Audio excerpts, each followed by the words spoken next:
Bismillahirrahmanirrahim. Assalamualaikum warahmatullahi wabarakatuh.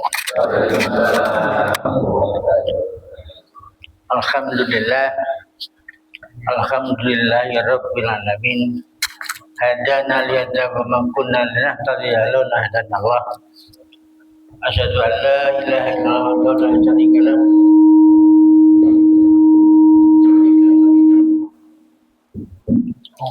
Wa asyhadu anna Muhammadan abduhu wa rasuluh. Ibu, Bapak, jamaah Masjid As-Salam yang berbahagia, paling utama mari sama-sama kita panjatkan rasa syukur kita kepada Allah bahwa kita mengaji Quran setelah bulan puasa bisa kita mulai lagi pada kali ini atas kehadiran Kiai Haji Badrut Tamam dari Sukowono yang biasa secara kekeluargaan kita panggil Gus Tamam bisa hadir. Terima kasih Gus. Masih dalam suasana bulan Syawal, kami ucapkan minal aidin wal faizin, mohon maaf lahir dan batin. Mudah-mudahan kita mulai dengan kajian ini semoga selalu diberkahi oleh Allah Subhanahu wa taala. Salawat dan salam kita sampaikan kepada Rasulullah sallallahu alaihi wasallam. Mudah-mudahan kita selalu dalam petunjuknya, dalam bimbingannya, dalam barokahnya, sehingga kita mengkaji Quran tidak pernah berhenti, karena memang disitulah sumber ilmu yang ada di dunia ini. Dalam kali ini mulai kita kaji Gus, surah Al-Baqarah ayat 200 sampai 204. Mudah-mudahan nanti bisa terlaksana dengan baik. Amin. Sebelum kita mulai, marilah kita mulai dengan bacaan basmalah. Bismillahirrahmanirrahim. Monggo Gus Tamam dimulai kajiannya. Assalamualaikum warahmatullahi ta'ala wabarakatuh. Bismillahirrahmanirrahim. Alhamdulillahi rabbil alamin. Wa bihi nasta'inu ala umuri dunya wad din. Wassalatu wassalamu ala asyrafil anbiya'i wal mursalin Sayyidina Muhammad wa ala alihi wa sahbihi ajma'in, amma ba'du. Yang kami hormati pengurus takmir Masjid As-Salam dan juga jamaah salat subuh Masjid As-Salam, kaum muslimin muslimat rahimakumullah jami'an. Masih dalam suasana Idul Fitri, ya, minal a'idin wal faizin, mohon maaf lahir dan batin. Sebenarnya kata lahir dan batin ini bukan antonimnya, karena lahir itu antonimnya mati, wafat, tapi tidak enak. Mohon maaf lahir dan mati, misalkan tidak enak. Ya, ini tapi sudah menjadi terbiasa. Tapi mungkin yang dimaksud dengan lahir itu adalah lahir. Mungkin orang zaman dahulu tidak terbiasa menggunakan kata lahir, tapi lebih sering menggunakan dengan kata lahir dan batin. Maksudnya lahir dan batin. Bapak Ibu sekalian, marilah kita kaji ya, surat Al-Baqarah ayat 200 sampai 204 sebagaimana yang barusan disampaikan oleh beliau. Bismillahirrahmanirrahim. فَإِذَا قَضَيْتُمْ مَنَاسِكَكُمْ فَاذْكُرُوا اللَّهَ كَذِكْرِكُمْ آبَاءَكُمْ أَوْ أَشَدَّ ذِكْرًا فَمِنَ النَّاسِ مَنْ يَقُولُ رَبَّنَا آتِنَا فِي الدُّنْيَا وَمَا لَهُ فِي الْآخِرَةِ مِنْ خَلَاقٍ. Sebelumnya perlu diketahui bahwa ayat ini berkaitan dengan ayat sebelumnya, yaitu ayat ini berhubungan dengan masalah ibadah haji. Jadi ini kajiannya adalah kajian ibadah haji. Ada beberapa ayat sebelumnya, ya, diantaranya adalah wa atimul hajja wal umrata lillah. Dan ini perlu diketahui, mungkin di Masjid As-Salam ini ada yang akan segera berangkat tahun ini. Sudah tinggal 1 bulan kalau tidak keliru, insya Allah sekitar 14, 15 atau 16 Mei ini pemberangkatan jemaah haji Kabupaten Jember. Nah, ini tepat sekali ini, ya tepat sekali. Cuma saya mau mengingatkan saja dengan ayat yang di depannya itu, wa atimul hajja wal umrata lillah. Wa atimu, sempurnakanlah, artinya kerjakanlah al hajja kepada haji, wal umrata dan umrah lillahi karena Allah. Ya, sebelum saya masuk ke pembahasan ini, saya hanya mengingatkan kaitan dengan hadis, dengan ayat sebelumnya. Kerjakanlah haji dan umrah karena Allah Subhanahu wa ta'ala. Ada beberapa kandungan. Yang pertama, bahwa haji dan umrah itu sama-sama wajib. Jadi bukan hanya haji saja yang wajib, tapi umrah juga wajib, ya. Kenapa? Ya, karena lafaz al-umrah itu kalau katanya santri diatofkan kepada lafaz al-hajjah. Jadi kalau ma'tuf alaihinya wajib, maka ma'tufnya juga wajib, ya. Saya dan Andi ke Jakarta. Saya dan Andi ke Jakarta. Makanya ke Jakarta bukan hanya saya, Andi juga ikut ke Jakarta. Nah, itu sama seperti itu. Hanya saja, ya, kalau seseorang melaksanakan ibadah haji, maka belum tentu, kalau seseorang melaksanakan ibadah haji, pasti melaksanakan ibadah umrah. Tapi seseorang yang melaksanakan ibadah umrah belum tentu melaksanakan ibadah haji. Ya, karena di dalam haji itu pasti ada umrahnya. Bisa umrah dulu baru haji, namanya haji tamattu. Bisa saja haji dulu baru umrah, namanya haji ifrad. Bisa saja haji dan umrah dijadikan satu, namanya haji qiran. Tapi kalau seseorang melaksanakan ibadah umrah, itu belum tentu melaksanakan ibadah haji. Karena haji itu terkait dengan waktu. Ya, sementara kalau umrah tidak terkait dengan waktu, bisa kapan saja, termasuk saat ini. Ini menurut jumhur ulama, ya, mayoritas ulama. Ada madhab yang berpendapat, yaitu madhab Imam Abu Hanifah, berpendapat bahwa haji wajib, umrah tidak wajib, tapi sunnah. Ya. Ada juga pendapat yang mengatakan haji itu fardu, sementara umrah itu wajib. Ya, sama-sama konsekuensinya kalau tidak dikerjakan berdosa, tapi bedanya adalah dalilnya. Ya, bedanya di situ. Kita yang jumhur ulama, yang Syafi'i, Maliki dan Hambali itu berpendapat umrah pun wajib. Ya, hanya saja belakangan karena antrian haji itu panjang, Jember itu antara 32 sampai 35 tahun antriannya. Kalau daftar sekarang 32 atau 35 tahun lagi baru bisa berangkat. Nah, ini kalau usia kita sekarang sudah 60 tahun, ya berarti 93 atau 95 baru bisa berangkat. Walaupun hidup ya loklak maturana itu ya. Walaupun hidup sudah berat fisiknya. Nah, ini sehingga di antara kita ada yang memilih untuk berangkat umroh ketika sudah sepuh, ya, karena antrian haji yang begitu panjang, ya. Itu yang pertama. Kemudian yang kedua, lillah. Ini saya mengingatkan masalah lillah. Haji dan umrah itu tujuannya hanya lillah, lillahi ta'ala, jangan dicampur dengan yang lain. Karena belakangan ada yang tujuannya berangkat ke Mekah tidak hanya haji, tapi juga dicampur-campur dengan berdagang. Ada. Ya, saya haji yang kedua itu 2024 kemarin, ya 2 tahun yang lalu. Itu harga rokok Surya 12 di Mina itu 350.000 satu baca itu, apa namanya? Ya. Satu pak itu 350. Kalau satu pres 420. Satu pres. 4.200.000. Ya. Kalau di Arafah 250. Akhirnya orang-orang itu punya pikiran mendingan bawa saja. Ya, jadi istrinya di koper istrinya, karena kalau di bandara itu kalau hanya 2 pres tidak ditangkap, tidak dikeluarkan asalkan dipisah-pisah. Tapi kalau 2 pres begini kadang diambil. Tapi kalau dipisah-pisah ini kadang tidak diambil. Hanya punya pikiran, wah ini kalau 2 pres kan bisa 8.400.000 kan gitu ya. Terus mikir-mikir. Ini menjadi tujuannya bukan hanya menjadi beribadah haji, tapi juga ingin berdagang. Ada sebagian orang yang seperti itu, bahkan maaf, ada tokoh masyarakat yang bahkan menitipkan ke jemaahnya itu. Ini 2 pres, jemaahnya 100 orang. Wah, balik modal itu pulang dari Mekah gitu ya. Ini tujuannya sudah tidak benar. Nah, ini sudah pernah dikritik zaman Imam Al-Ghazali.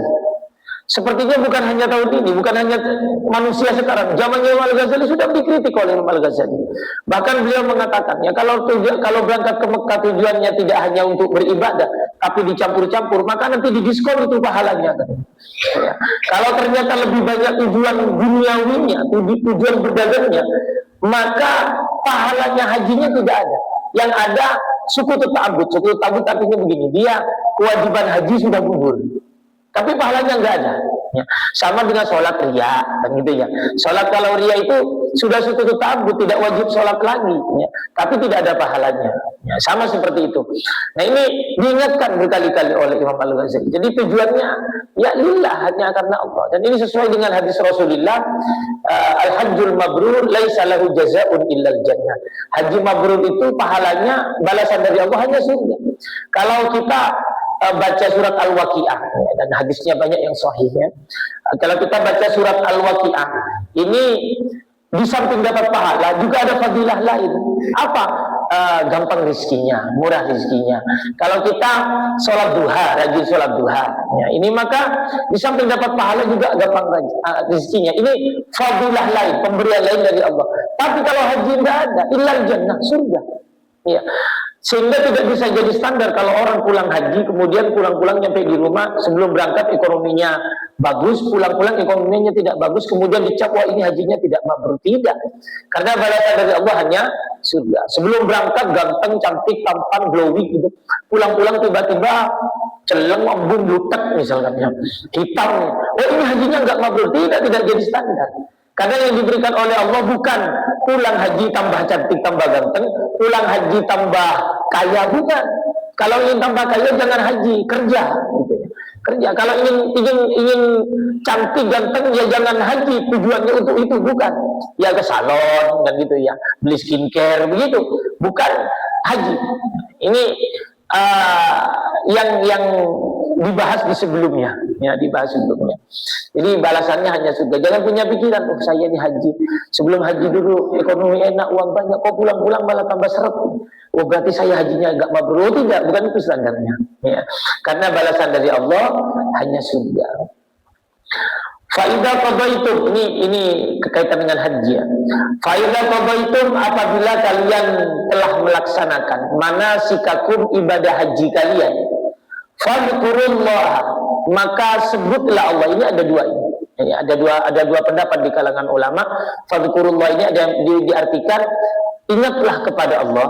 Ada yang mengatakan sebutlah Allah, ya, panggillah Allah, ya. Fadhkurullah, panggillah Allah kadzikrikum, sebagaimana kalian memanggil aba'akum, pada leluhur kalian, pada orang tua kalian, pada ayah-ayah kalian.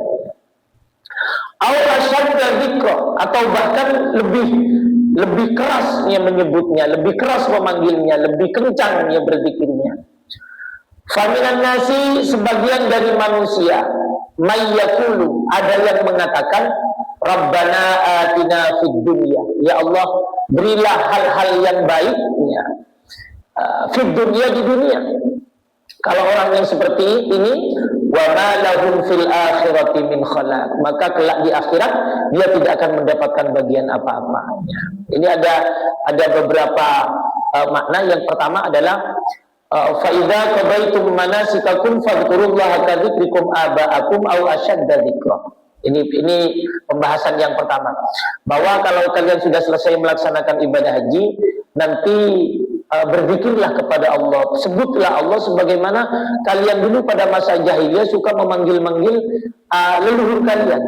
Ya, ini perlu diketahui dulu bahwa agama di Arab pada saat itu, pada saat Rasulullah dan sebelum Rasulullah itu bermacam-macam. Ada yang Yahudi, ada yang Nasrani, ya, ada yang Kristen, ada yang Yahudi, ada yang Zoroaster, ya, penyembah api, ya, ada yang mengikut agamanya Nabi Ibrahim, ya, millata Ibrahim, ya, ajaran Nabi Ibrahim. Di antaranya yang mengikuti ajaran Nabi Ibrahim ini adalah keluarga Rasulullah Sallallahu Alaihi Wasallam. Ada yang gaduh-gaduh, dicampur-campur. Agama ini campur. Bahkan yang paling sedikit itu ada yang menyembah berhala. Kemudian yang paling sedikit adalah ateis. Ateis itu mereka tidak beragama, ya, tidak memiliki agama dan tidak menyembah siapapun. Nah, di antara mereka ini ada dulu yang sepintas ibadahnya mirip ibadah haji. Mereka juga sa'i, mereka juga tawaf. Bahkan sa'i itu mereka melaksanakan dengan telanjang bulat. Ya, telanjang bulat, ketika sa'i itu telanjang bulat. Kemudian ada yang seperti wukuf di Arafah, seperti jumroh, seperti saja. Ya, di antaranya mereka-mereka yang mencampur-campur antara agama Nabi Ibrahim dengan agama-agama yang berkembang setelahnya. Ya, dulu ketika masa jahiliyah, ketika mereka melaksanakan ibadah, tapi namanya bukan haji, mirip ibadah haji. Itu mereka duduk-duduk di sekitar Jamarot, ya, duduk-duduk di sekitar Jamarot. Itu kemudian mereka memanggil-manggil leluhurnya. Ini lupa, ya, saya ini sudah melaksanakan ibadah, Pak. Ya, wahai kakek, saya ini sudah melaksanakan ibadah. Ya, seperti yang kalian lakukan. Ya, kalian ini kaya, kalian ini punya pangkatnya. Kalau yang kakek-kakeknya kaya, kalian ini kaya. Ya, tolong saya ini buat kaya juga seperti kamu. Ya, ada yang begini, kamu ini adalah orang yang berpangkat. Ya, kamu ini bangsawan, jadikan saya ini orang bangsawan juga. Ya.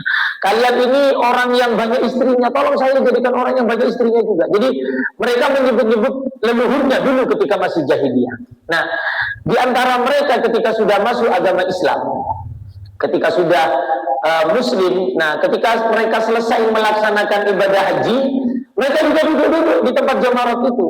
Ya, turunlah ayat ini.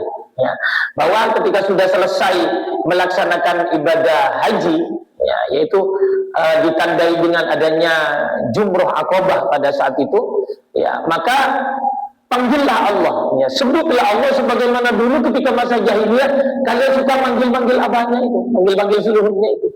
Sekarang panggillah Allah Subhanahu wa Ta'ala karena sudah tidak jahiliyah. Jadi ayat ini turun berkenaan dengan itu, ya. Kemudian ada juga di antara mereka, ini salah satu asbabun nuzulnya, ya, sebagaimana yang ada dalam kitab Tafsir Munir ini, ada di antara mereka yang menyebut Allah, ya, tapi tetap juga masih menyebut kakek neneknya. Jadi leluhur ini bagi kaum jahiliyah, ya, ini bukan hanya sekedar kebanggaan tapi juga disembah. Ya. Jadi leluhur ini juga disembah, bukan hanya kebanggaan menurunkan harta, tidak. Ya. Karena itulah agama Islam datang untuk menghabisi itu. Ya. Jangan menyembah leluhur, jangan. Ya. Ini ada di antara mereka yang menyebut Allah tapi juga masih menyebut leluhurnya.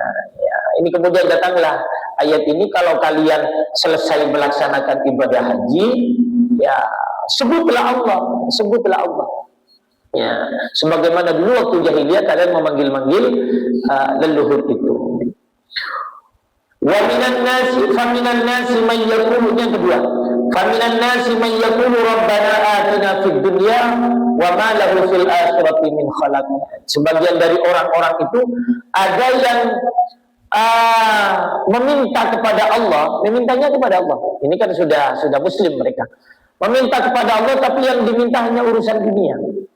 Ya Allah, berilah saya harta benda yang banyak. Ya Allah, berilah saya istri yang banyak. Berilah saya pangkat kedudukan yang banyak. Berilah saya, karena termasuk kaum bangsawan itu tidak ingin lepas dari kebangsawanannya. Tetapkan saya menjadi orang yang bangsawan dan bahkan tingkatkan. Kalau dulu jadi ini, jadikan saya sekarang jadi yang lebih tinggi pangkatnya. Begitu yang diminta. Jadi yang diminta dalam urusan dunia saja. Ya.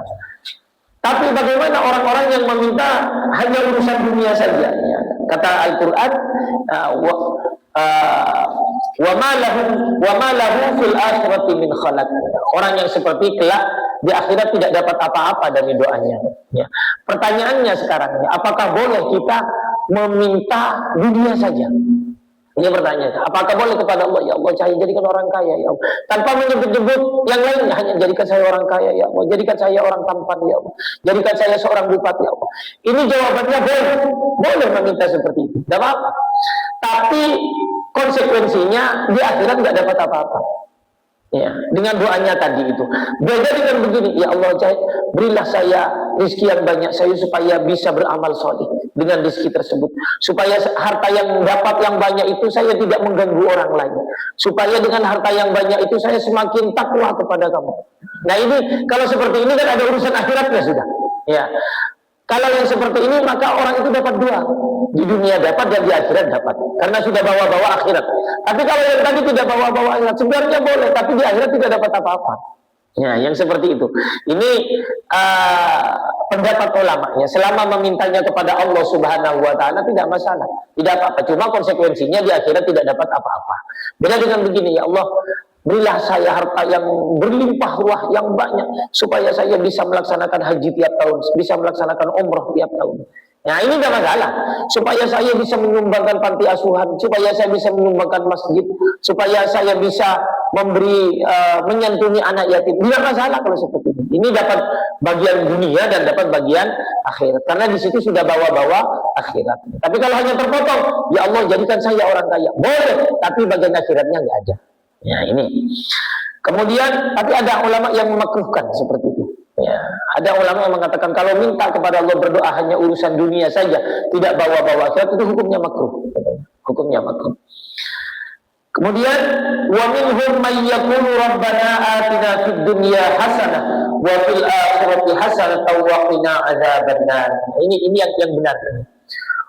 Wa minhum, yang sebagian dari mereka may yaqulu, ada yang mengatakan, ada yang mengucapkan, rabbana, wahai Tuhan kami, atina, berilah kami fid dunya, di dunia hasanah, kebaikan, wa fil akhirati, dan di akhirat hasanatan, kebaikan, wa qina, dan jagalah kami, jauhkanlah kami, hindarilah kami adzaban nari, dari siksa api neraka. Nah ini bagus ini. Ya, bahkan kalau di dalam doa itu ada tambahannya. Kalau antara rukun Yamani dan Hajar Aswad ada tambahannya, Rabbana atina fid dunya hasanah wa fil akhirati hasanah wa qina adzabannar wa adkhilnal jannata ma'al abrar ya azizu ya ghaffar ya rabbal alamin. Ada tambahannya. Tapi kalau di Al-Qur'an ya sudah cukup sampai wa qina adzabannar ya. Ini cara Allah Subhanahu wa Ta'ala mengajari kita bagaimana cara berdoa yang benar. Cara berdoa yang benar bagaimana? Minta urusan dunia dan juga minta urusan akhirat. Supaya jangan hanya selamat di dunia, juga di akhirat tidak selamat. Tidak begitu. Tapi bagaimana selamat di dunia dan juga selamat di akhirat. Dan ini oleh ulama-ulama Nusantara disebut dengan doa satu jagat. Ya, doa satu jagat. Kenapa kok disebut doa satu jagat? Ya karena semuanya disebut. Di mana yang disebut itu? Hasanah. Kata hasanah itu ya. Jadi hasanah itu tidak menyebutkan harta yang baik, tidak menyebutkan istri yang solihah atau suami yang solih, tidak menyebutkan pangkat yang baik, tidak, anak yang solih, tidak. Tapi dengan kata-kata hasanah semuanya include, semuanya masuk. Ya Allah, berilah sesuatu yang baik-baik di dunia ini diberikan kepadaku. Nah ini kan apa yang baik, semuanya baik. Karena tidak setiap sesuatu itu pasti baik, walaupun indah. Ya, air ini ya. Tidak semuanya pasti baik untuk kita. Seseorang yang kena penyakit gagal ginjal ini tidak boleh banyak-banyak minum. Ya. Orang yang sakit liver misalnya, ya, tidak boleh banyak makan garam misalnya, dan lain sebagainya. Ini kan ada aturannya. Tidak setiap sesuatu yang indah, yang nyaman itu pasti baik. Tapi yang diminta kepada Allah adalah sesuatu yang baik. Ya, berarti kan klop itu, klop. Ya. Ketika kita butuh obat ini, maka ada obatnya. Itu yang baik. Ya. Tidak setiap sesuatu yang indah pasti cocok. Ya. Es tebu itu enak itu, es tebu apalagi jam 1 siang gitu kan. Panas-panas ada es tebu manis itu. Selesai seakan-akan tenggorokan. Tapi bagi penderita diabetes tidak baik itu. Tidak hasanah itu. Tapi yang diminta kepada Allah adalah yang hasanah. Ya. Wa fil akhirati hasanah. Dan bagaimana di akhirat itu baik. Ya. Bagaimana tidak ada kendala. Ya, pada saat hisab tidak ada masalah. Ya, pada saat di mahsyar tidak ada masalah. Saat melewati sirat tidak ada masalah. Sampai di surga pun juga tidak ada masalah. Nah ini namanya hasanah-hasanah semua. Ini doa yang baik. Jadi mengkanter yang sebelumnya. Yang sebelumnya hanya minta di dunia saja. Ya, keliru. Bagaimana? Fid dunya hasanah wa fil akhirati hasanah. Wa qina adzabannar. Ya, sebenarnya kata ulama ya, lafaz waqina adzaban nar ini adalah sebagai penguat ya. Kalau di akhirat hasanah pasti tidak masuk neraka kan begitu ya. Tapi ini adalah bagian dari penguatnya bahwa di dunia di akhirat itu hasanah, apa diantaranya di akhirat hasanah? Dijauhkan dari siksa api neraka. Ya, ini sebagai penguatnya, bagian dari salah satu contoh bahwa hasanah di akhirat adalah dijauhkan dari siksa neraka. Ulaika lahum nasibum mimma kasabu wallahu sari'ul hisab. Ulaika mereka, lahum bagi mereka itu nasibun bagian mimma kasabu dari apa yang mereka lakukan. Jadi di akhirat kelak itu kita ya, akan mendapatkan balasan sesuai apa yang kita lakukan ketika masih di dunia. Ya. Kita di dunia maaf saja dan mudah-mudahan dijauhkan ya. Kita ahli maksiat di dunia. Ya di akhirat akan mendapatkan balasan sesuai dengan apa yang kita lakukan di dunia. Di dunia kita begitu semangat ya, untuk datang ke kajian, pengajian, datang ke acara acara-acara keislaman sosial, sholat berjamaah dan lain sebagainya. Kita akan dapat pahala di situ. Kecuali nanti mendapat ampunan dari Allah Subhanahu wa taala. Orang yang ahli maksiat seharusnya ini dengan keadilan Allah Subhanahu wa taala disiksa, tapi bisa saja tidak disiksa. Dengan cara apa? Mendapatkan ampunan Allah Subhanahu wa taala. Ini terkadang ada beberapa orang yang dosanya diampuni meskipun orang tersebut tidak meminta maaf kepada Allah Subhanahu wa taala. Kan ada orang yang sesama manusia saja, ada orang yang tidak minta maaf, tapi karena orang yang dizalimi, orang yang disakiti itu orang baik, ya, dia memaafkan walaupun yang menzalimi, yang zalim tadi itu tidak meminta maaf. Nah, Allah pun juga seperti itu. Jadi Allah terkadang memaafkan dosa hamba meskipun dia tidak meminta maaf.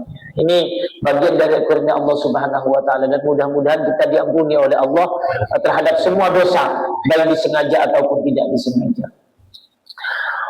Wallahu sari'ul hisab, wallahu adapun Allah sari'ul hisab adalah maha cepat perhitungannya. Jadi Allah ini tidak akan lupa terhadap apa yang dilakukan oleh manusia. Apa yang dilakukan jika amalnya amal baik, maka akan dibalas dengan kebaikan, dan jika amalnya amal buruk, maka akan dibalas dengan keburukan. Dan balasan Allah ini ada dua. Ada yang dibalas di akhirat, ada yang dibalas di dunia. Ya, ada yang dibalas di dunia. Di antaranya misalnya kita pernah membantu orang, karena kita membantu orang, kemudian oleh Allah langsung dibalas. Ya, rezekinya dibuat gampang. Ya, ada yang usaha-usahanya dibuat gampang. Ada yang musibahnya dihilangkan oleh Allah Subhanahu wa taala. Di dunia langsung dibalas. Ya. Hanya saja menurut ulama, ya, walaupun tidak semua ulama yang berpendapat seperti ini, bahwa karena kita termasuk umat Nabi Muhammad, min karomati ummati Muhammadin sallallahu alaihi wasallam, termasuk kemuliaan umat Nabi Muhammad, bahwa azab ya, yang dilakukan kejahatan yang dilakukan oleh umat Nabi Muhammad ini tidak diturunkan ketika masih di dunia. Ya, termasuk min karomati ummati Muhammad, karena kemuliaan umatnya Nabi Muhammad. Ini tapi ada yang diberi musibah gara-gara perbuatan dosanya. Tapi kalau azab tidak, tetap ditangguhkan di akhirat. Ini kemuliaan kita ya, dimuliakan karena kita punya nabinya Nabi Muhammad sallallahu alaihi wasallam. Apakah berlaku untuk umat-umat yang lain? Tidak. Umat-umat yang lain tidak seperti itu. Makanya umat zaman dahulu ketika melaksanakan perbuatan dosa, melakukan perbuatan dosa, langsung diadab itu. Ya, Korun langsung ditenggelamkan, ya, langsung Fir'aun, ya, kemudian Namrud dan lain sebagainya, langsung itu diadab.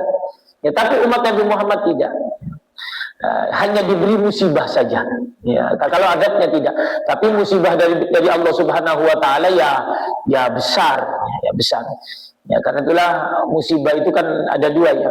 Ada musibah yang sifatnya cobaan, diuji kita. Ya, ada orang yang ahli ibadah begitu ya, sering datang ke masjid berjamaah, diuji oleh Allah, dibuat sakit dia. Ini masih rajin berjamaah atau tidak, masih sholat atau tidak, maksa sholat atau tidak, ini namanya diuji. Kalau ternyata masih melaksanakan ibadah, lulus ujiannya. Ada juga musibah yang sifatnya sebagai sanksi. Ya. Dia diberi penyakit oleh Allah Subhanahu wa taala karena sering melanggar aturan Allah Subhanahu wa taala, ya. Nah, ini cuma kita sebagai hamba, ya, tahsinan lidzan, ya. Kita ketika dia ada musibah ini ya Allah, mungkin saya ini banyak dosa. Supaya apa? Supaya beristighfar, ya. Jadi kalau diberi musibah, ya, jangan menyangka diuji terus, ya. Yang diuji itu yang mau naik kelas itu, ya.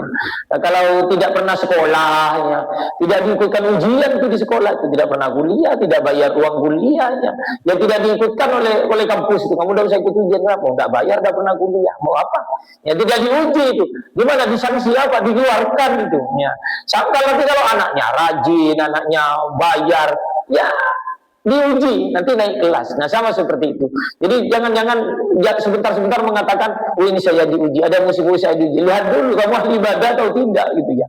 Kalau tahsinan lidzan, ya, kita mengatakan, oh ini saya bukan diuji, ini musibah dari Allah, karena saya banyak dosa. Nah, ini yang bagus. Supaya apa? Supaya beristighfar. Jangan ngaku diuji terus, gitu ya. Ya, mungkin saya diuji. Karena memang ada ya. Nah, di saat bulan Ramadan, ya, ini tiba-tiba ada saja lagi semangatnya begitu, ya, semangat tarawih, semangat memberikan takjil di masjid-masjid, semangat, pokoknya semangat yang baik-baik, tiba-tiba ada saja kendala.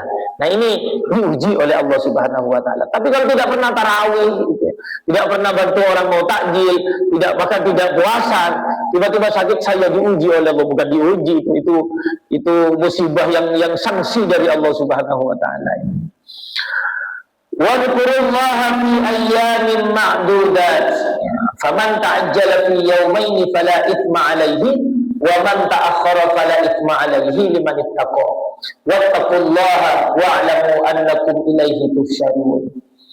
Wadhkuru, dan berzikirlah kalian, mengingatlah kalian Allah kepada Allah fi ayyamin ma'dudat, pada hari-hari yang diperhitungkan, pada hari-hari yang dihitung, ya. Di sini ulama berbeda pendapatnya. Ada yang mengatakan yang dimaksud dengan ayyamin ma'dudat itu sudah mulai masuk bulan Syawal. Karena mikot zamani kan dimulai Syawal. Ya, Syawal, Dzulqa'dah dan Dzulhijjah. Ini yang dimaksud ayyam ma'dudat. Jadi kalau mau berzikir mengingat Allah Subhanahu wa taala, kalian mau baca talbiyah labbaik Allahumma labbaik, dimulai semenjak Syawal, Dzulqa'dah dan Dzulhijjah. Ini sudah boleh bertalbiyah sudah. Ada ulama yang berpendapat bahwa sejak dimulainya dia masuk dalam ibadah haji. Jadi tidak dihitung ayyam ma'dudat ini memang Syawal, Dzulqa'dah dan Dzulhijjah, tapi dimulainya semenjak dia masuk dalam ibadah hajinya. Kalau kita yang bermadzhab Syafi'i, semenjak dimulainya umrah, semenjak dimulainya haji, disitulah udhkurullah, karena yang dimaksud adalah talbiyah labbaik Allahumma labbaik. Ada ulama yang berpendapat bahwa dimulai semenjak hari Arafah. Hari Arafah, ya. Karena hari Arafah itu adalah tanda masuknya Haji Akbar. Haji Akbar itu adalah haji yang di dalamnya ada wukuf di Arafahnya. Ya, itu haji Akbar. Sementara ibadah haji yang tidak ada wukuf di Arafahnya, umroh maksudnya. Umroh itu kan hanya ihram bersama niat, tawaf, sa'i, tahallul. Kan hanya itu. Itu disebut dengan al-hajjul aswar namanya. Haji kecil. Sementara haji yang ada wukuf di Arafahnya, yang ada tawaf ifadahnya, yang ada jumrahnya, itu disebut dengan al-hajjul akbar, haji besar. Ya, karena itulah kalau ternyata ada tetangga yang datang dari Makkahul Mukarramah, beliau hanya melaksanakan umroh. Ya, kok dipanggil Pak Haji? Apa boleh? Boleh. Ya, itu karena umroh itu masuk al-hajjul asghar. Cikeni, menjandrik Madura, Cikeni. Kalau yang haji yang akan datang namanya Haji Ciraje, yang mana ya Ciraje. Ya, ini Cikeni. Nah, tapi ada juga ya pendapatnya. Saya punya buku tentang 225 masalah haji dan umroh. Ya, saya itu yang sering terjadi di sana. Contohnya seperti tawaf ihram pakai pampers. Nah, gitu ya. Saya jawab beserta referensi dan redaksi ibarat kitabnya. Nah, di buku saya itu ada di belakang ada penjelasan tentang pendapat ulama tentang haji akbar. Dan yang terakhir itu ada yang berpendapat haji akbar itu adalah haji yang wukufnya bersamaan dengan hari Jumat. Nah, itu ada memang yang berpendapat bahwa haji akbar itu seperti, tapi mayoritas ulama berpendapat bahwa haji akbar itu haji yang ada wukufnya. Sehingga yang dia maksud dengan ayyaman ma'dudat ini adalah dimulai dengan hari Arafah, kemudian haji ini tawaf ifadah itu berapa? Jumrah Aqabah itu berarti 10, 11, 12, 13. Jadi mulai 9, 10, 11, 12, 13. Ya, 5 hari itu. Karena 8 itu hari Tarwiyah, ya.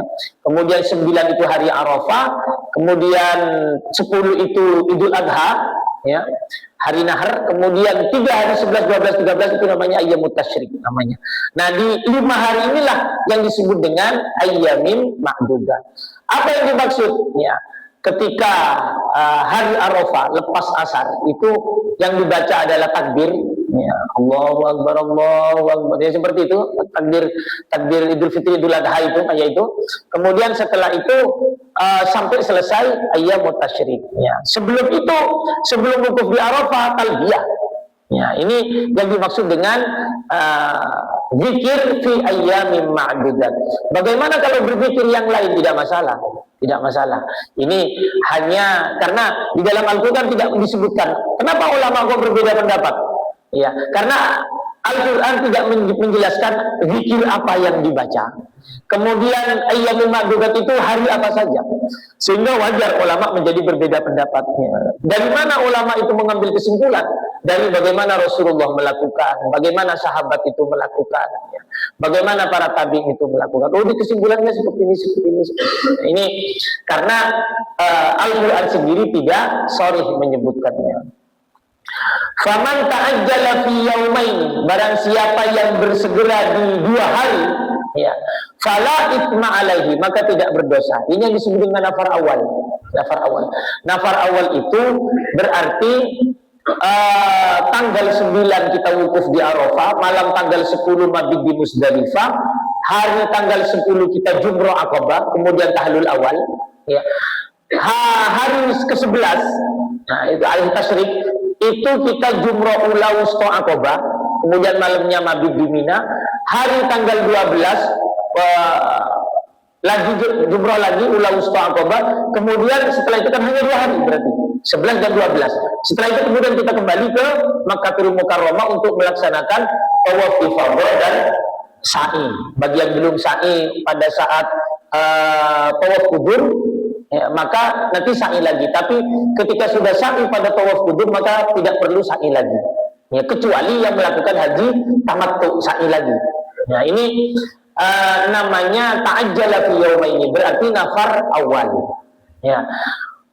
Waman ta'ajjala, waman ta'akhkhara, barang siapa yang pulang terakhir, berarti hari ke-13, fala itsma alaihi, maka tidak ada dosa liman ittaqo, bagi orang yang bertakwa. Jadi begini, kalau nafar awal setelah Jumrah ula wusta Aqabah tanggal 12 kita langsung menuju Makkah, ya. Tapi kalau ikut nafar fani, maka kita menambah 1 hari, yaitu tanggal 13 ula wusta Aqabah, kemudian baru balik ke Mekah. Nah, anjuran saya ya, bagi saudara-saudara yang melaksanakan ibadah haji, mendingan ikut nafar tsani. Ya. Apa? Ya, karena kalau ikut nafar tsani pahalanya lebih banyak. 1, karena makana aktsara fi'lan kana aktsara fadlan. Kalau lebih banyak pekerjaannya, lebih banyak pahalanya. Itu yang pertama. Yang kedua, antrian untuk haji itu panjang. Kalau umroh, iya, kita punya uang sekarang dapat seminggu berangkat lagi bisa. Tapi kalau haji antriannya panjang. Bahkan aturan yang terbaru ini 18 tahun. Seseorang yang sudah pernah haji maka boleh daftar 18 tahun lagi, kecuali petugas. Ya, ini kan antriannya panjang. Setelah 18 tahun tunggu 32 tahun lagi baru berangkat. Ini berat sekali. Karena itulah sanisan depak tungkatung depak ke Mekah, ya. Daripada hanya tanggal 12 bulan, mendingan tunggu tanggal 13. Ibadah atas kaki gitu. Ya, tunggu tanggal 13 baru ikut daftar sani. Tapi biasanya jamaah haji terburu-buru. Rata-rata nafar awal. Apa yang menyebabkan terburu-buru? Iya, karena satu, di Mina itu tempatnya orang hilang. Karena tendanya sama. Walaupun sekarang sudah terminimalisir. Kenapa? Karena ketika masuk ke Mina tutup sudah.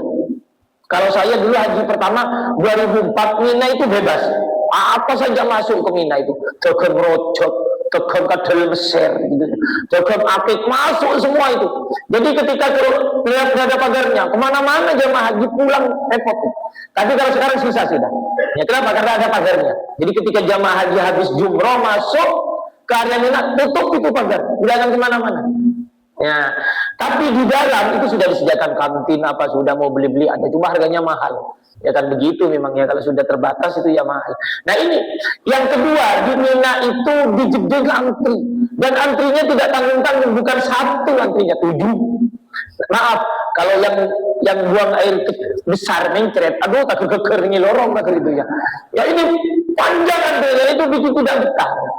Yang ketiga, tempat tidur. Yang tempat tidur itu kan ngepres gitu ya, satu tubuh ini. Jadi kalau pas musik ngacar itu ngalpok kan jana itu. Nah ini ngepres, jadi nggak betah di situ. Kemudian AC, kadang AC mati, kadang nyala, kadang mati. Nah ini bikin tidak betah. Jadi orang pengen cepat. Kalau makanan nggak los, kalau makanan itu makan berlebih kalau urusan makanan. Tapi kalau soal tempat, fasilitas dan ini terbatas. Karena itulah dulu ya 2004 itu setelah saya haji, saya usul kan di Sukolilo diminta apa usulannya. Saya usul supaya Mina itu di lantai 3 atau di lantai 7. Ya, karena area Mina terbatas, Arafah juga terbatas. Bagaimana di lantai 3, yang penting wukuf di situ. Nah itu. Enggak tahu yang usul orang kecil tidak didengar mungkin ya. Enggak dengar ya. Nah ini sehingga orang pengen cepat nafar awal. Tapi konsekuensinya, aturannya, makanan itu tidak diantar ke hotel, tapi diantar ke Mina. Orang yang ikut nafar awal, berarti yang pulang ke hotel tanggal 12, itu nyampe di hotel beda makanan. Bagaimana ya, beli mie sendiri, kalau sebagian ada yang bawa rice cooker gitu ya, sendiri ya. Tapi orang yang ikut nafar thani, berlebih makanannya. Karena orang-orangnya nggak ada. Di situ berlebih, mau makan 10 kali, kurang kuat tabun itu ya. Banyak buah berlebih di situ. Sampai teman itu ada yang bawa karung, nemu karung di situ bawa apel, 1 karung itu gratis itu dibawa pulang. Pertanyaannya, apakah dijemput nanti? Ada, sudah diatur di kementerian itu sudah ya, diatur. Yang nafar awal bisnya seperti ini, yang nafar sani bisnya seperti ini. Jadi anjuran saya ya, nanti ikut nafar sani. Kalau ditakdirkan haji, ikut nafar tani saja. Sudah ada petugasnya dan ada yang jaga. Jangan punya pikiran, kalau yang lain nafar awal, saya nafar sani apa ada sendirian di sini saya. Pulang sama siapa? Enggak, sudah ada petugasnya yang menunggu. Walaupun sendirian akan dijemput. Nanti sebelum ayyamul Arafah itu didaftar siapa yang nafar awal, siapa yang nafar sani. Sudah didata terlebih dahulu. Cuma memang teman-teman itu memang kafuru mulia itu ya, karena tidak betah di situ. Ya, iman ke apanya namanya, ke ongkosnya. Wa minan nasi may yu'jibuka qawluhu fil hayatid dunya wa yushhidullaha ala ma fi qalbihi wa huwa ala dzul khisam. Ini ayat ini objeknya itu Nabi Muhammad ya. Wa minan nasi, sebagian dari manusia, may yu'jibuka, ada may yu'jibuka qawluhu, ada yang kata-katanya membuat kamu kagum Muhammad. Ada di antara orang-orang yang bersama kamu itu yang bahasanya, yang kata-katanya itu membuat kamu kagum ya. Fil hayatid dunya, di dunia, wa yushhidu, dan memberikan kesaksian dan bersaksi siapa dia Allah kepada Allah, ala ma fi qalbihi, sesuai dengan apa yang ada dalam hatinya, wa huwa, padahal dia ya. Minan nas itu wa huwa, padahal dia, kalau katanya santri wawunya ini waw hal ya. Wa huwa, padahal dia aladul khisam, adalah orang yang paling kencang di dalam menentangnya ya. Ini ayat ini turun kepada seorang munafik ya, seorang munafik ya, namanya lupa saya, ada di belakang di sini. Orang munafik yang Dia kalau ketemu Rasulullah memuji Rasulullah di luar batas. Masya Allah, kamu Muhammad, kamu ini begini, dipuji Rasulullah. Dan secara manusiawi Rasulullah senang dengan dipuji seperti itu. Ya, mayyubjibuka, karena yubjibu. Rasulullah menjadi kagum, senang dengan dipuji seperti itu. Seakan-akan pujiannya benar. Masya Allah Muhammad, kamu ini orang yang paling baik di dunia. Kamu ini orang yang paling jujur di dunia. Setiap ketemu Nabi Muhammad pasti memuji Nabi Muhammad. Tapi dia orang munafik. Dan Rasulullah tidak tahu. Alama fi qalbihi, tidak tahu. Karena Rasulullah manusia biasa seperti kita, ya. Tidak tahu. Tapi akhirnya Allah Subhanahu wa taala memberitahu melalui ayat ini bahwa sebenarnya orang yang memuji kamu tiap hari itu adalah aladul khisam. Dia adalah orang yang paling menentang kepada kamu.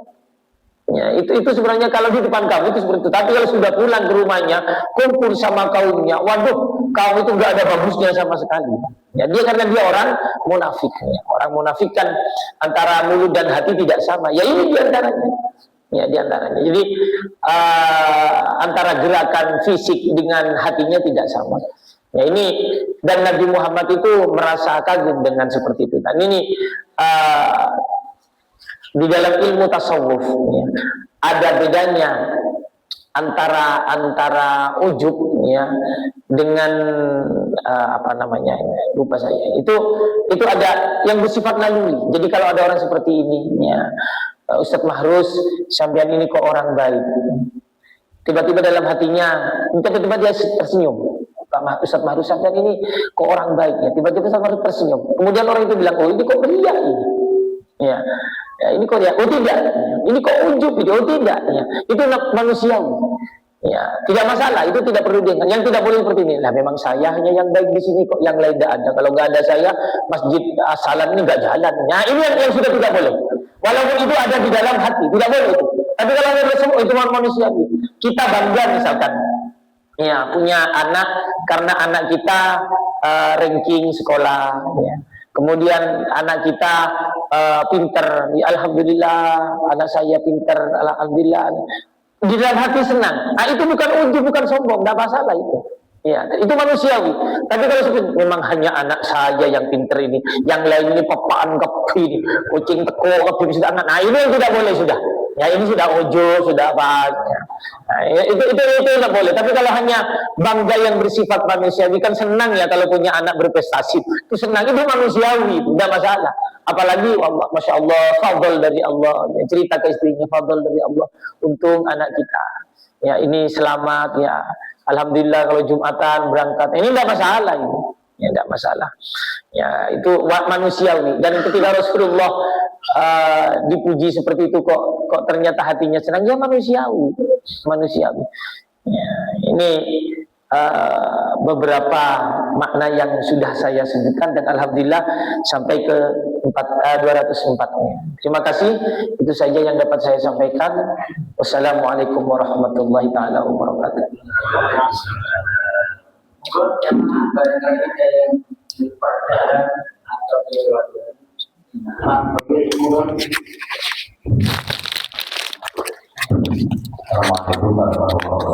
Waalaikumsalam warahmatullahi wabarakatuh. Terima kasih Ustaz.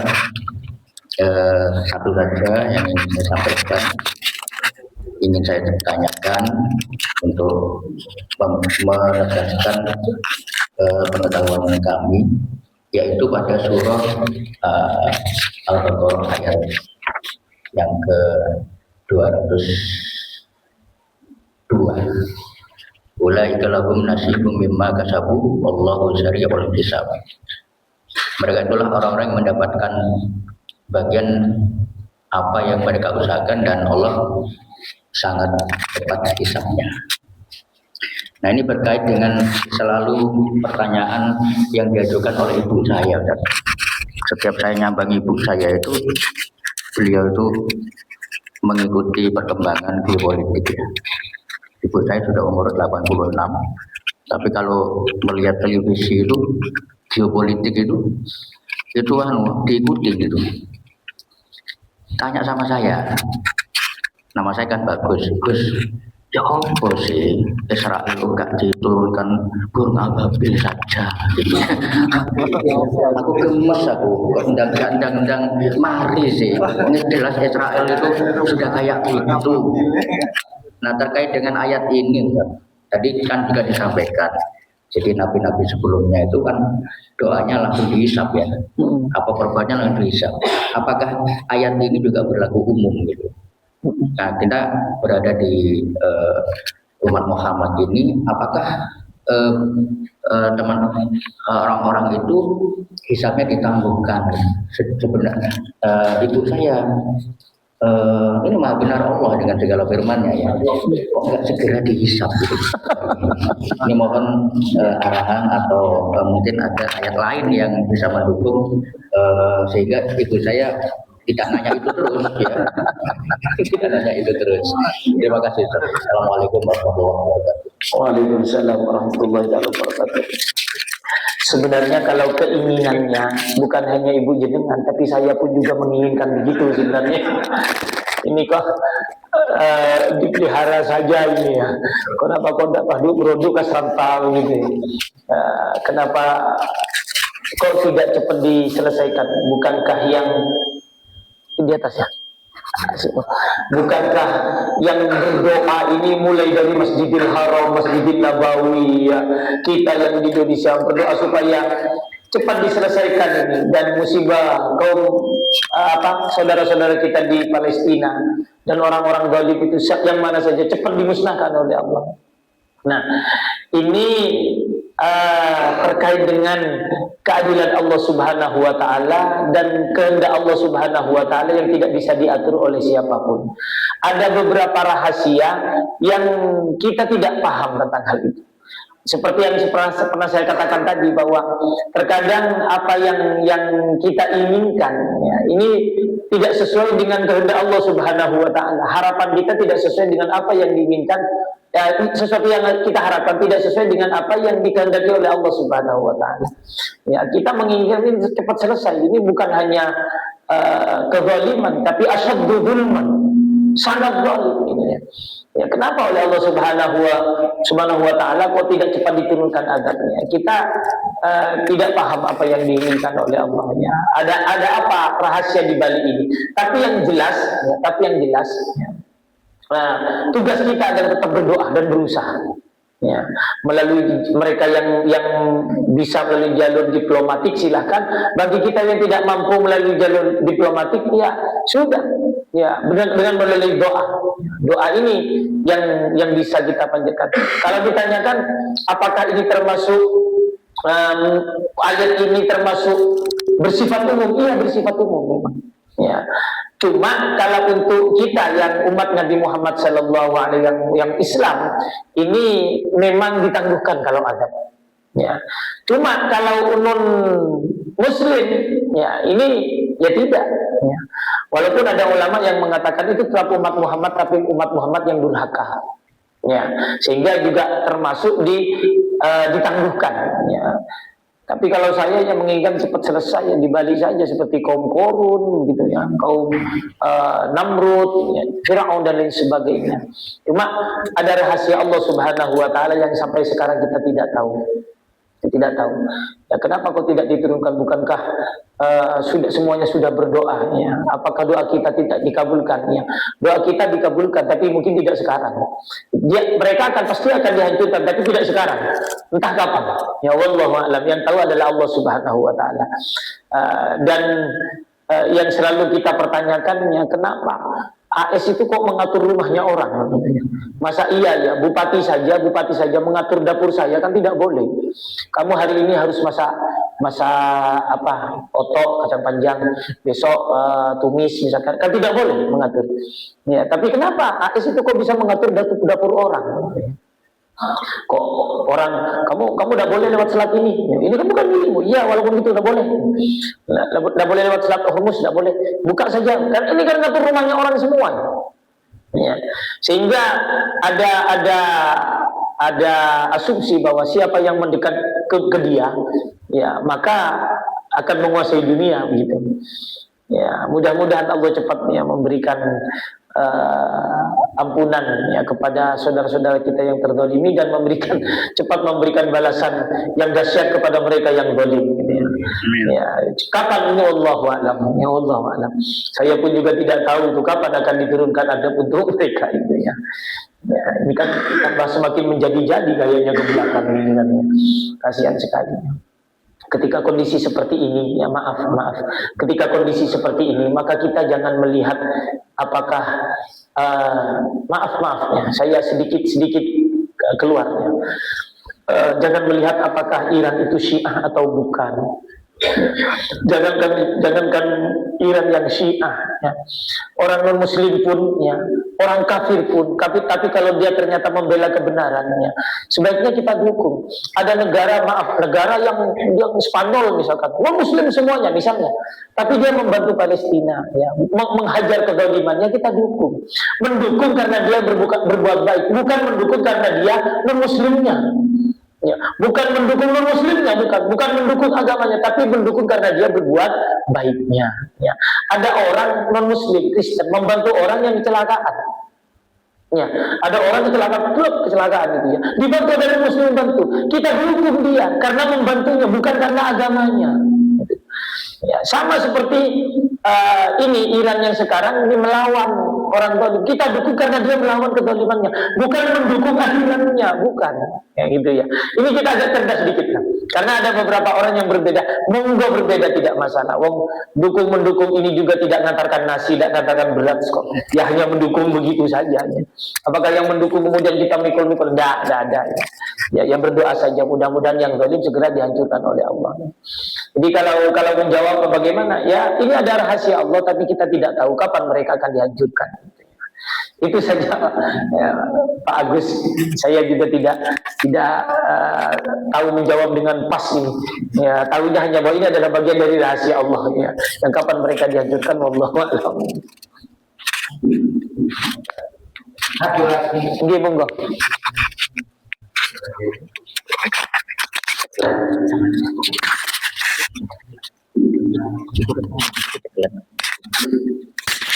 Assalamualaikum warahmatullahi wabarakatuh. Waalaikumsalam warahmatullahi wabarakatuh. Boleh bertanya ya Pak Yai ya? Atau meminta pencerahan. Mudah-mudahan Bapak Yai tidak bosan-bosan dengan wajah saya ini. Buatan. Saya ini mencari nama panjenengan ini tidak ketemu. Bapak Kiai Haji Badrut Taman ini. Yang saya tahu hanya adalah fatwa panjenengan ini bawahan pasti akan nurut. Badrut itu kan bawahan pasti akan menurut begitu. Yang saya tanyakan ayat surat Al-Baqarah ayat 2101 ini betul-betul doa yang sangat-sangat pamungkas, Bapak Yai. Yang saya tanyakan adalah di dalam arti atau tafsir di dalam ayat itu menyebutkan atau artinya adalah peliharalah kami dari api neraka. Ini maknanya ini sangat-sangat ganda. Apa dijauhkan dari api neraka atau kita dipelihara di dalam api neraka. Jadi mohon penjelasan. Saya kira itu dari saya Pak Arsono, Bapak Yai. Terima kasih. Wassalamualaikum warahmatullahi wabarakatuh. Waalaikumsalam warahmatullahi wabarakatuh. Memang bahasanya ki itu peliharalah, betul. Tapi yang dimaksud adalah peliharalah supaya menjauh dari, ya gitu ya. Ya, jadi kalau di tafsirnya itu supaya menjadi bu'dan minan nar, artinya jauh dari api nerakanya. Ini bagian dari fil akhirati hasanah. Di akhirat itu baiknya. Selama baik di dunia apa? Ini ulama memang tafsirnya banyak sekali ya, menafsirkan fid dunya hasanah. Ada yang fid dunya hasanah itu adalah bisa melaksanakan ibadah dengan baik. Itu hasanah. Ya. Jadi walaupun tidak punya harta benda, ya, tapi kalau di dunia ini ahli ibadah berarti hasanah di dunia. Yang dicontohkan dalam tafsir ini adalah seperti ahli sufah. Ahli sufah ini adalah orang-orang miskin, orang muhajirin dari Mekah yang ikut hijrah ke Madinah, yang sampai di Madinah tidak punya rumah. Tidak punya, miskin sekali, tidak punya rumah. Dia tidurnya ngampung persis di belakang rumah Rasulullah. Jadi atap rumah Rasulullah miring seperti ini, ada sisa lebih sedikit. Nah, mereka tidur di situ, Ahlus Suffah ini. Jadi ngampung ke rumah Rasulullah. Ya. Ada sebagian di antara mereka yang memang ditawari oleh sahabat Ansor untuk bermalam di rumah, tapi tidak mau. Saya ingin dekat Rasulullah, sehingga mereka tidur di samping itu. Tapi memang orang yang tidak punya rumah. Nah, Ahlus Suffah, ya meskipun tidak punya harta benda, itu bukan berarti tidak hasanah. Kenapa? Karena mereka adalah orang yang selalu beribadah bersama Rasulullah. Sholat berjamaahnya dengan Rasulullah, apa-apa dengan Rasulullah. Ya, makanya sholat tarawih yang dilakukan oleh Rasulullah tengah malam itu, ya ini konon hadis yang meriwayatkan adalah Ahlus Suffah ini. Karena tahu Rasulullah kalau malam keluar menuju masjid, sementara yang rumahnya jauh-jauh tidak tahu. Ya, ini fid dunya hasanah seperti itu. Ya, fid dunya hasanah. Jadi orang yang ahli ibadah. Ada yang mengatakan bahwa orang yang hidupnya nyaris sempurna. Apa? Ekonominya tidak semrawut, yang gitu ya. Ya kerja biasa kerja, tidak pontang-panting. Ya. Kemudian yang kedua, pekerjaannya tidak mengganggu ibadahnya. Ini kan dari sempurna orang yang seperti ini ya. Jadi orang yang ekonominya bagus dan ibadahnya tidak terganggu oleh gara-gara urusan dunia. Ini yang hasanah katanya ya. Ada yang mengatakan memang hasanah itu adalah orang yang memiliki harta benda dan harta bendanya digunakan untuk kebaikan, tidak dimakan sendiri. Ya, ini hasanah. Jadi tafsir hasanah ini memang banyak sekali. Ya, bahkan ada yang mengatakan yang dimaksud di dunia hasanah orang yang ketika di dunia rajin membaca subhanallah, tasbih, subhanallah, alhamdulillah, la ilaha illallah, Allahu akbar. Ya. Ada yang mengatakan orang yang ahli ibadah. Ya. Dan terakhir sebelum saya tutup, bahwa ibadah kita itu terkait dengan 6 hal. Yang pertama adalah ilmunya. Kita beribadah harus tahu ilmunya. Sebelum kita melaksanakan sholat duhur, kita harus tahu ilmunya sholat duhur. Harus punya wudhu, harus 4 rakaat, takbiratul ihram. Ini harus tahu. Jadi ibadah itu terkait dengan ilmu. Ya. Yang kedua, ibadah itu terkait dengan dikerjakan atau tidak pelaksanaan. Tahu ilmunya tapi tidak dikerjakan, kan percuma ibadahnya. Tahu sholat duhur, ini banyak ini diantara kita ini. Dia tahu bahwa duhur itu wajib, takbiratul ihram, tapi tidak sholat duhur. Nah ini tidak dikerjakan. Jadi ibadah itu menjadi tidak ada apa-apanya. Yang ketiga adalah ketepatannya. Ya. Tahu ilmunya dilaksanakan tapi harus tepat. Tahu ilmunya bahwa sholat duhur itu 4 rakaat. Ya. Sudah dilaksanakan sholat duhur, tapi ternyata dia melakukannya 2 rakaat dan tidak tepat. Ya, tidak tepat. Jadi di samping tahu ilmunya, ya dikerjakan dan tepat mengerjakannya. Yang keempat adalah berhubungan dengan banyak dan tidaknya ibadah. Ibadah semakin banyak dikerjakan maka semakin utama, semakin besar pahalanya. Maka aktsara fi'lan kana aktsara fadlan. Orang yang melakukan sholat duha 4 rakaat ini lebih pahalanya lebih banyak yang melakukan 8 rakaat. Artinya 8 rakaat lebih banyak pahalanya dari yang 4 rakaat ya. Mereka yang puasa Senin Kemis ini lebih banyak pahalanya dari yang puasa Senin saja. Karena lebih banyak pahalanya. Kemudian yang kelima berkaitan dengan fadilah, baik fadilah tempat atau fadilah waktu. Fadilah tempat di masjid, membaca tasbih di masjid dengan membaca tasbih di rumah pahalanya lebih besar di sini. Ya, sholat di Masjidil Haram dengan sholat di selain Masjidil Haram lebih besar sana. Ada yang mengatakan 1000, ada yang mengatakan 10.000, ada yang mengatakan 100.000. Sholat bersedekah di Masjid Nabawi, ya, di sekitar Masjid Nabawi, tanah haram Madinah, itu pahalanya lebih besar 1000 kali daripada yang di luar Masjid Nabawi. Di luar Masjid Nabawi selama masih di area Madinah lebih besar daripada yang selainnya lagi. Terus ini namanya ibadah yang berhubungan dengan fadilah tempat. Ada yang berhubungan dengan waktu. Membaca surat Kahfi di selain malam Jumat. Kalau dengan dibandingkan baca surat Al-Kahfi malam Jumat, pahalanya lebih banyak yang malam Jumat karena terkait dengan fadilah waktu. Ya, baca sholawat sama seperti itu. Kemudian yang terakhir, ibadah itu yang nomor 6, ibadah itu berkaitan dengan ikhlas dan tidaknya. Ya, kalau ibadah sudah tidak ikhlas, ya habis itu sudah. Ya, tidak habis. Walaupun ada ulama yang mengatakan yang tidak dikasih pahala pada saat tidak ikhlas. Nanti kalau sudah lupa dengan riaknya, ya, ada orang yang bersedekah ngasih air ini, ya, ke saya misalkan satu ini, dia pada saat ngasih riak, ya pada saat ngasih dia tidak diberi pahala. Nanti ketika sudah lupa dapat pahala, apalagi amal jariah katanya. apalagi amal jariah. Ketika sudah lupa dengan riaknya, ya berarti jalan pahalanya. Ya ada ulama yang berpendapat seperti itu. Jadi 6 ini penting untuk jadi panduan bagi kita semua dalam beribadah. Mudah-mudahan semua amal ibadah kita diterima oleh Allah Subhanahu wa taala, dan mudah-mudahan dosa kita semuanya diampuni oleh Allah Subhanahu wa taala. Kalau mau lihat channel saya, buka kalau YouTube Kustamam, tapi itu lama. Akunnya sudah diambil orang. Diambil hacker, tidak tahu siapa. Gus Damam. Kalau di YouTube ya Gus Damam. TikToknya ada, dibajak. Bahkan milik pesantren saya, milik Nurul Kornain itu dibajak. Tidak bisa diambil lagi. Sudah ribuan, dan yang khawatir kan takut dipasangi yang tidak benar itu. Maaf ya, kadang-kadang sudah kita dakwah diambil hacker, ternyata dipandangnya yang nggak baik gitu. Itu kan rusak jadinya reputasinya itu. Ya kalau sepertinya kampungan saya masih belum, cuma diambil saja. Kayaknya yang ngambil orang Malaysia. Kalau yang punya saya, tidak bisa diambil lagi. Nggak tahu caranya saya. Ya, sehingga tidak ditambah. Kalau di TikTok ya bahasanya utama. Ada yang terutama begitu. Terima kasih. Kurang lebihnya mohon maaf. Wassalamualaikum warahmatullahi taala wabarakatuh.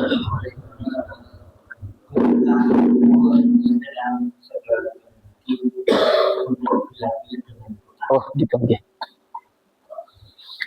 Bismillahirrahmanirrahim. Alhamdulillahi hamdan wa fi ni'amahu bika fi masjid. Ya Rabbana wa lakal hamdu kama yanbaghi li jalali wajhikal karim wa 'azimi sultanik. Allahumma shalli salatan kamilatan wa sallim salaman taman 'ala sayyidina Muhammadin alladhi tanhalu bihi qadr wa tanfariju bihi al-qurabat wa al-hawaij wa tunadu bihi al-ghaib wa husnul khawatim wa istasqul barak. Biwajhihil karim wa ala alihi wa sahbihi fi kulli lamhati wa nafasin bi'adadi kulli ma'lumin laka ya arhamar rahim. Rabbana zalamna anfusana wa illam taghfir lana wa tarhamna lanakunanna minal khasirin. Rabbana atina fid dunya hasanah wa fil akhirati hasanah wa qina adzabannar. Subhana rabbika rabbil izzati amma yasifun wa salamun alal mursalin walhamdulillahi rabbil alamin. Rabbana taqabbal minna bi asraril Fatihah. A'udzu billahi minasyaitonir rajim. Bismillahirrahmanirrahim. Alhamdulillahi rabbil alamin arrahmanir rahim maliki yaumiddin. Ihdinas siratal mustaqim siratal ladzina an'amta 'alaihim ghairil maghdubi 'alaihim waladdallin.